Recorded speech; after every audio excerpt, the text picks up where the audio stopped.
Memento mori. This is a phrase often translated to remember, you must die, a stark reminder that you are indeed mortal. This is a phrase I've heard from time to time, but never really understood what it really meant. Recently, I think I have a better grasp on what that phrase really means to me. I can contribute this revelation to a single piece of media that taught me what it really means to live, that being, as you can see, Persona 3.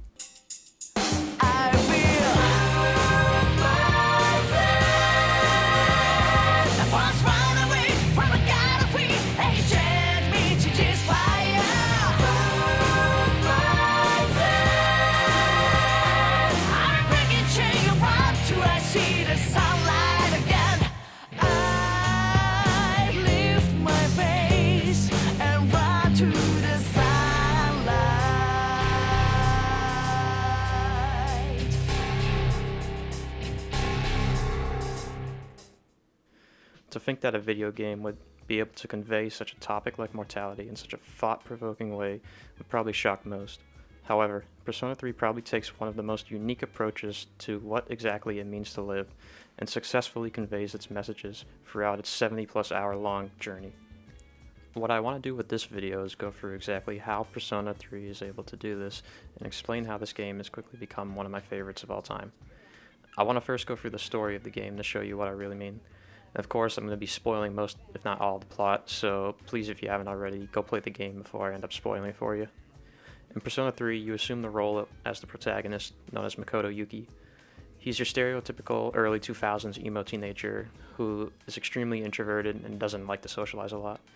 For whatever reason, both his design and personality highly resonate with me, whether it be because I grew up in the early 2000s with that style being popular or whatever the case may be. I just really fuck with it. The game starts with Makoto returning to the town he grew up in after an accident occurred 10 years prior. However, things have changed because there's now a 25th hour of the day, known as the Dark Hour, that only certain people can experience. During this time, regular people are stuck in coffins and don't experience it, while there are dangerous creatures known as shadows that kill anyone who isn't in a coffin. Makoto is recruited to a special club at his school known as Cease, and soon finds out that he can summon a persona like the other members. Cease wants to get to the bottom of the Dark Hour and the mysterious tower, Tartarus, that has appeared at the school. Makoto meets the current members of Cease, Mitsuru, Yukari, and Akihiko, and then later on meets Junpei and Fuka. They all start to get to know each other as they try to figure out what exactly is going on. The game has a fairly unique way of telling its story.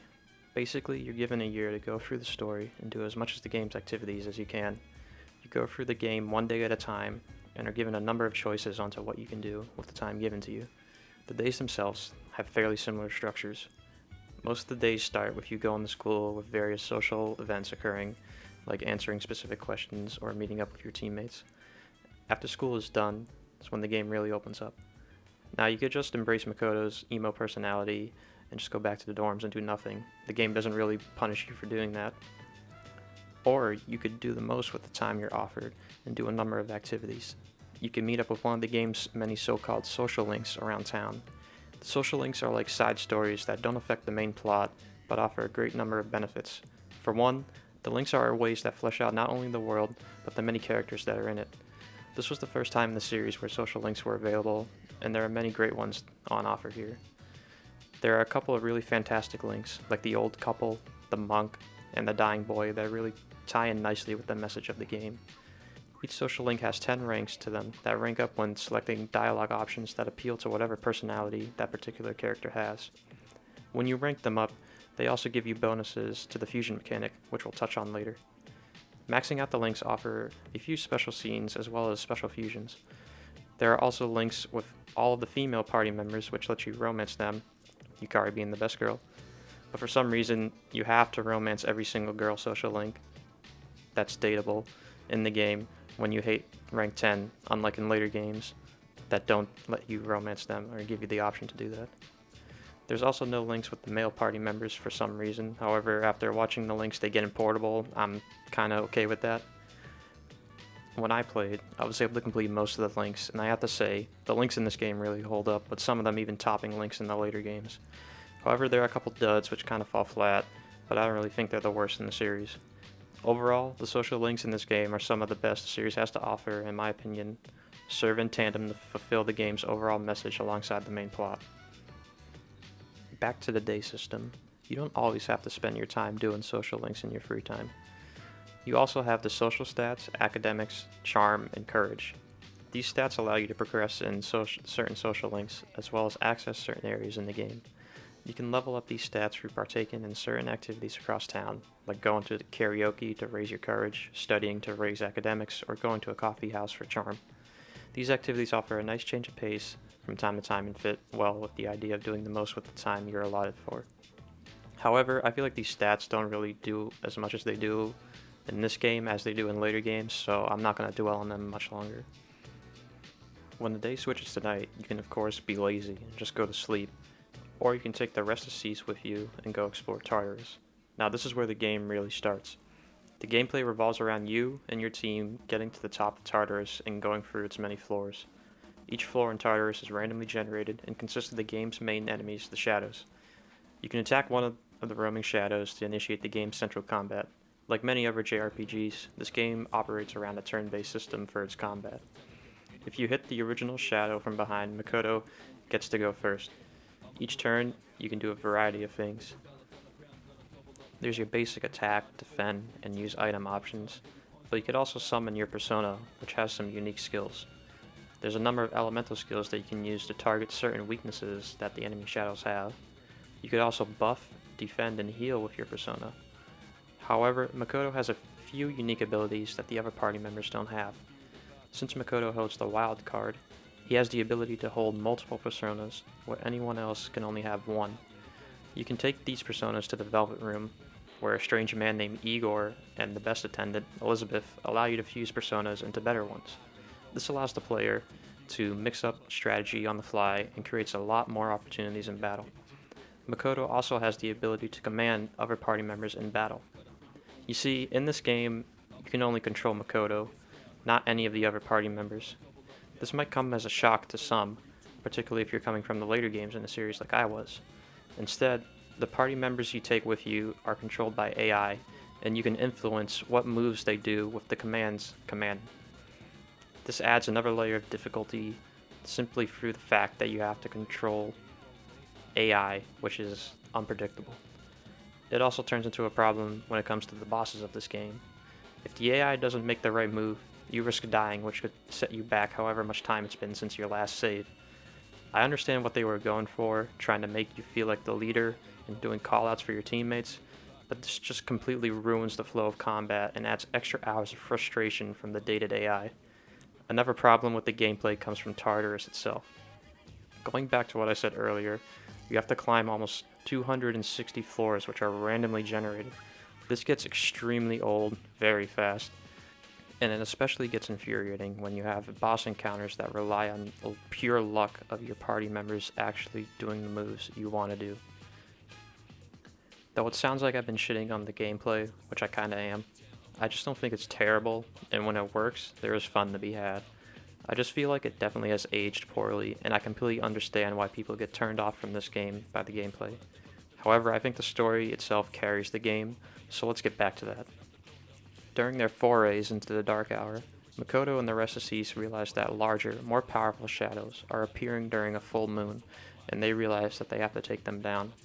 They eventually find out that the Dark Hour was caused by the Kirijo Group, which is Mitsuru's family's company. The Kirijo Group and Mitsuru's granddad were researching the shadows, and their research caused the major accident 10 years ago that ended up killing Makoto's parents and Yukari's dad. From that, the group is introduced to probably one of my favorite characters in the series, Aigis.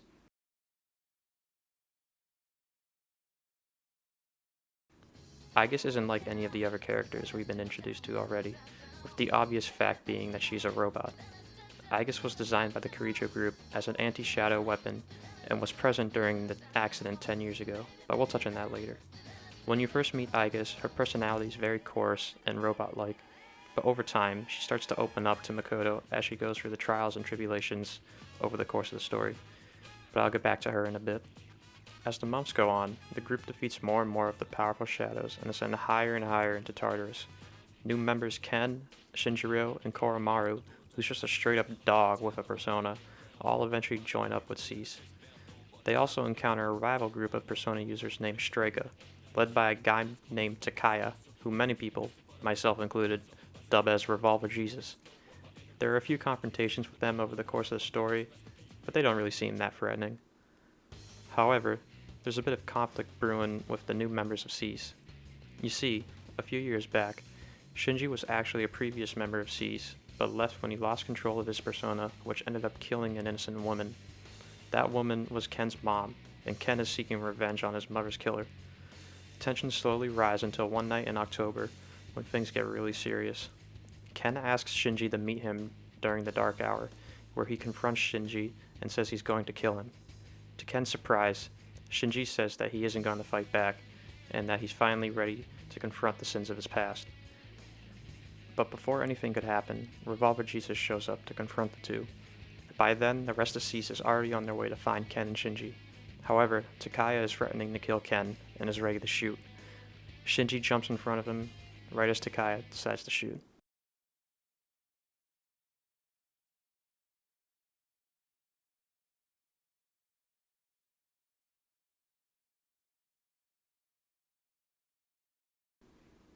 Everyone else shows up, but they're too late. The wound is fatal. Just before Shinji dies, he tells Ken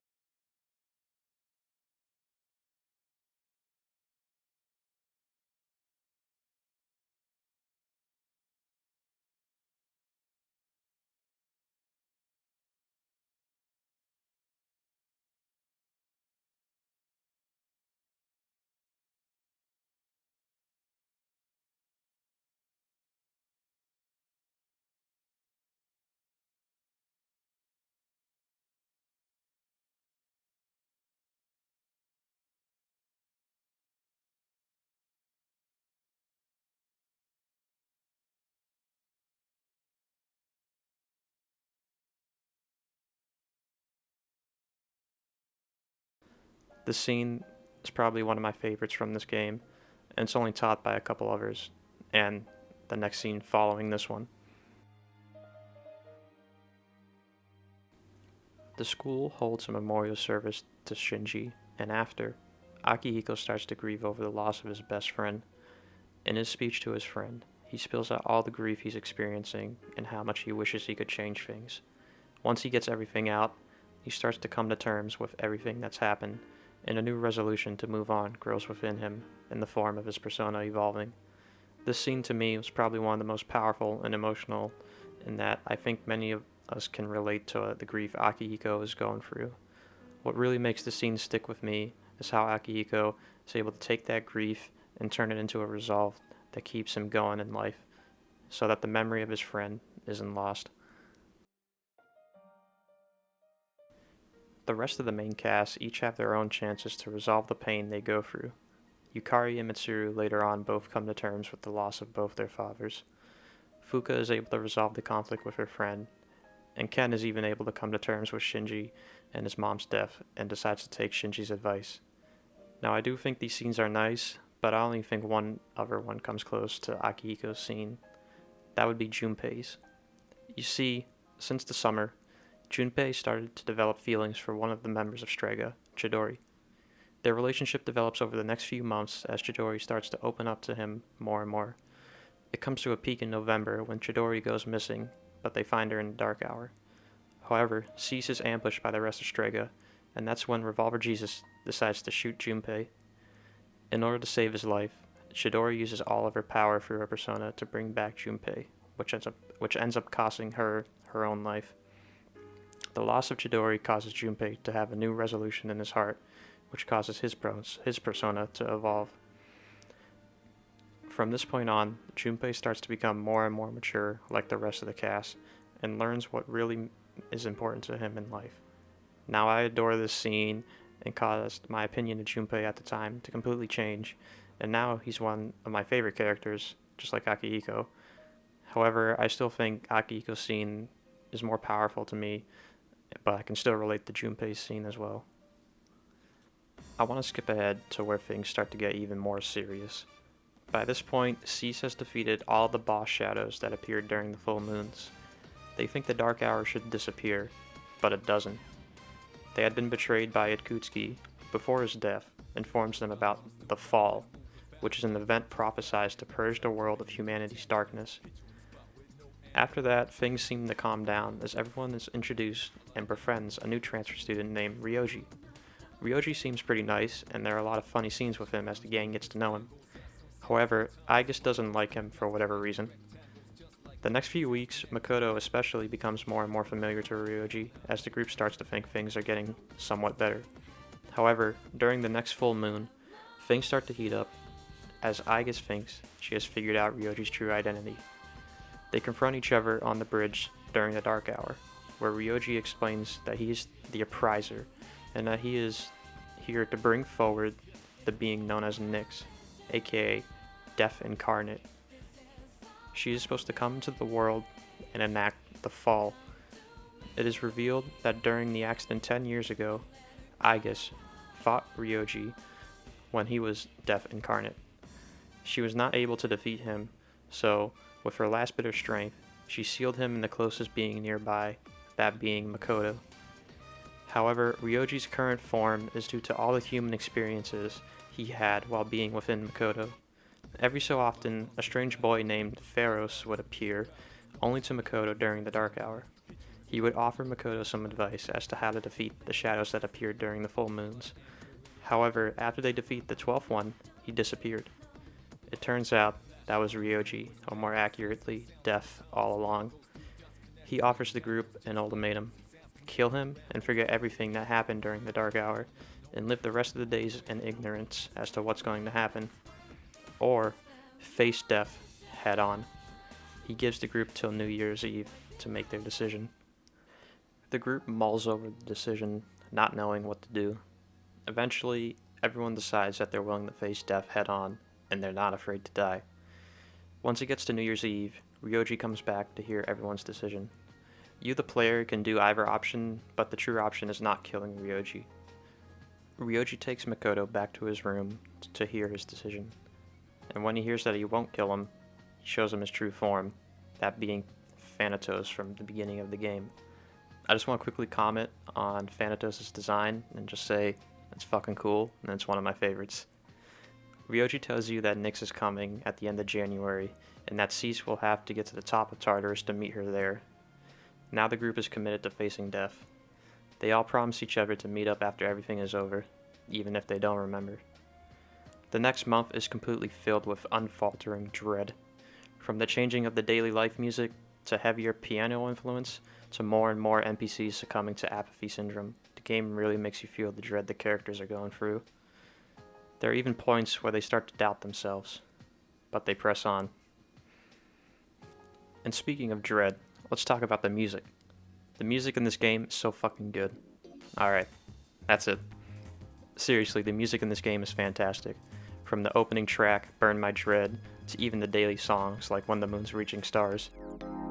I've never felt like so miserable. I've never felt like thinking this will last forever. The music in this game goes so hard. There's a reason why Mass Destruction is so well known. Just listen to it. Ozone shadows all mass destruction. Oh yeah.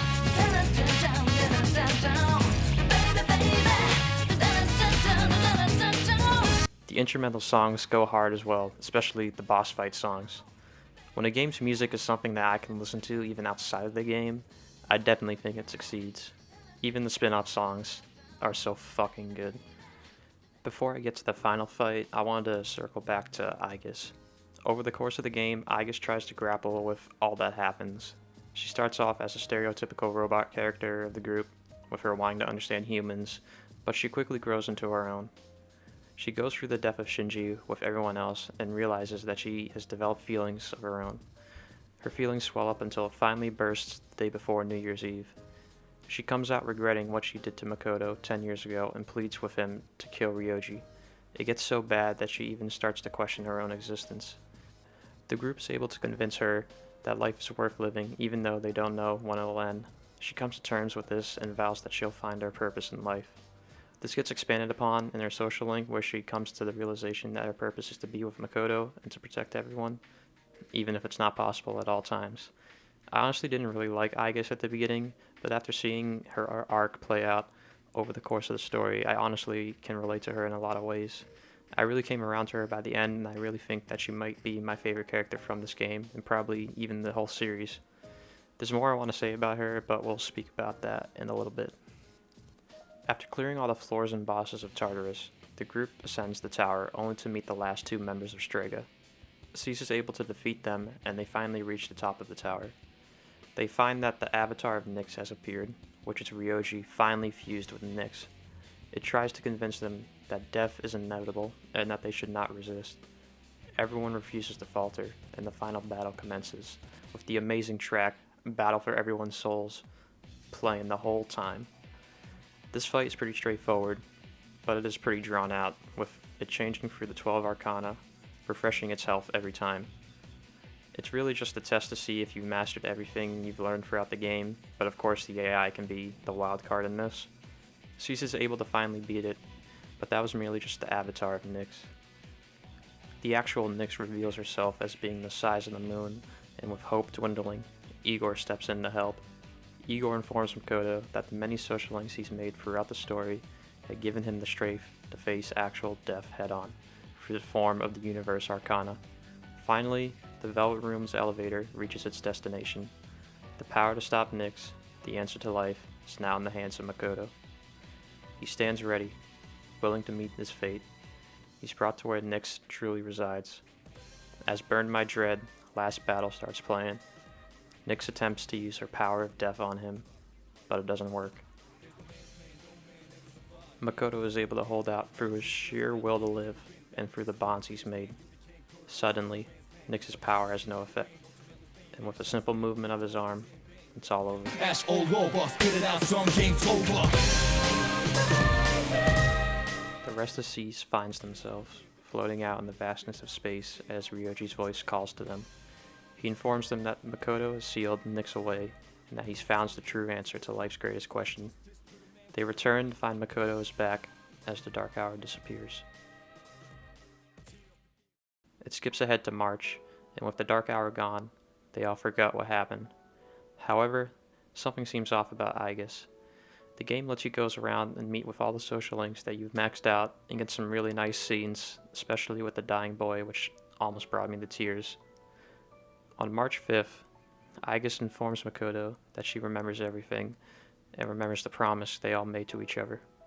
They both go together to the place they said they would meet, the school roof. Meanwhile, the rest of the group is slowly coming to their senses, remembering the promise. On the roof, Aigis starts to pour her heart out in one of the most emotional pieces of dialogue I've ever heard in a video game.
She speaks of all of her experiences they had over the past year, which gives her a reason to live.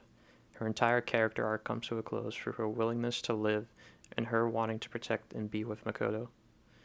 Makoto himself starts to feel a bit tired as they can hear everyone else is making their way to the roof. Aigis turns to him and says that he can rest now. He closes his eyes.